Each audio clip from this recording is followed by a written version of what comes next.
RDA का यूं अचानक उन तमाम गैर कानूनी हाउसिंग सोसाइटीज के खिलाफ एक स्ट्रिक्ट एक्शन ले लेना और उनके गेट्स को गिरा देना, उन तमाम इन्वेस्टर्स को ये चीज़ बहुत परेशान कर रही है, क्योंकि उन्होंने अपनी सेविंग्स को किसी ऐसी हाउसिंग सोसाइटी में इन्वेस्ट किया हुआ था कि उनको आगे जाके फ़ायदा होगा।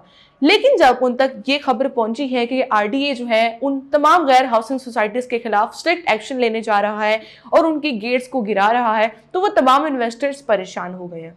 लेकिन अभी भी एक ऐसी वाहिद हाउसिंग सोसाइटी है चक्री रोड पर मौजूद है जो कि छा चुकी है, क्योंकि उसके खिलाफ आरडीए ने कोई स्ट्रिक्ट एक्शन नहीं लिया है। इसकी बुनियादी वजह यही है कि उस हाउसिंग सोसाइटी के तमाम लीगल रिक्वायरमेंट्स पूरे हो चुके हैं।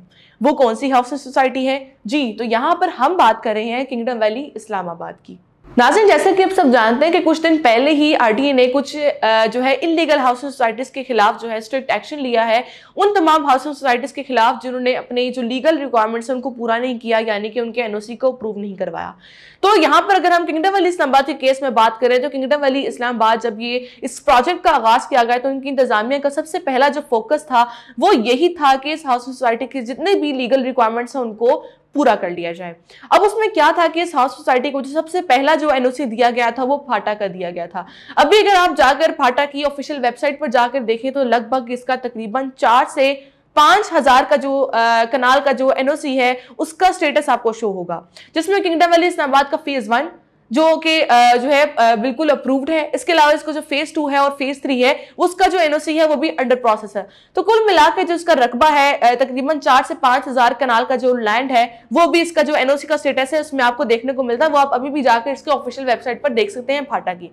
दूसरा जो इसका एनओसी दिया गया था किंगडम वैली इस्लामाबाद को, वो दिया गया था नया पाकिस्तान हाउसिंग स्कीम से, यानी कि इसके पास एक नहीं बल्कि दो अप्रूवल्स इसके पास मौजूद है। बहुत सारी हाउसिंग सोसाइटीज इनके पास लैंड तो मौजूद होती है, लेकिन जब तक उस लैंड पर जो इसका जो महकमा दारा है जो उसको एनओसी देने का मिजाज होता है, जब तक वो उसकी इजाजत नहीं दे देते तब तक आप वहां पर डेवलपमेंट करने की आपको परमिशन नहीं मिलती है।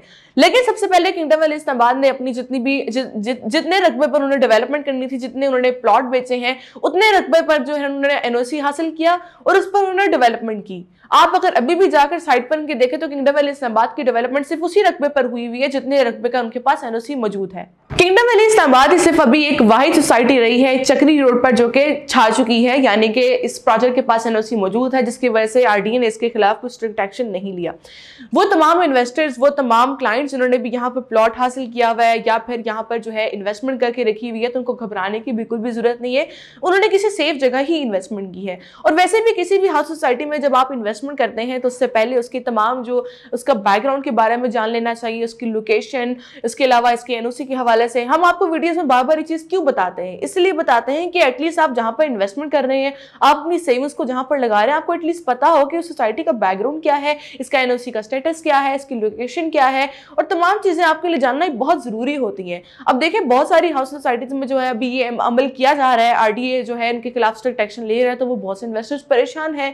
दूसरी बात है कि जब कोई भी सोसाइटी लॉन्च होती है, उसका आगाज किया जाता है, तो जरूरी यही होता है कि आपको जो सोसाइटी को जो जिस एरिया पे वो मौजूद होता है, जो उसको एनओसी देने का मजाज होता है, जरूरी ही होता है कि आपको उसके रूल्स को फॉलो करना पड़ता है। क्योंकि किंगडम वैली इस्लामाबाद के इंतजामिया ने जो सबसे प्लस पॉइंट इसका यही रहा है कि इन्होंने अपने रूल्स को सारे फॉलो किया है। उसके बाद जो यहाँ पर डेवलपमेंट की है और उतने ही प्लॉट्स बेचे, यानी कि जमीन जितनी इनके पास थी उतनी ही लैंड के मुताबिक इन्होंने जो है प्लॉट भी सेल किए और वहां पर डेवलपमेंट भी इन्होंने की है। तो ये सारी चीज़ें जो हमने आपके साथ शेयर की हैं, तो आपको अंदाज़ा हो ही गया होगा ये प्रोजेक्ट जो है आपकी इन्वेस्टमेंट को बिल्कुल सेफ एंड सिक्योर रखेगा। अगर आप इस हाउसिंग सोसाइटी में इन्वेस्टमेंट करने के बारे में सोच रहे हैं, प्लॉट हासिल करना चाहते हैं, बैटेड प्लॉट हासिल करना चाहते हैं, फ्रेश बुकिंग हासिल करना चाहते हैं, या ओल्ड डेट पर बुकिंग हासिल करना चाहते हैं, या किस्तों पर डिस्काउंट हासिल करना चाहते हैं, तो आपको किंगडम वैली इस्लामाबाद में ये सारे ऑप्शन जो हैं आपको ज़रूर मिलेंगे। और मज़ीद इन्फॉर्मेशन के लिए, अपने प्लॉट की बुकिंग हासिल करने के लिए हमसे आज ही कॉन्टैक्ट कीजिए।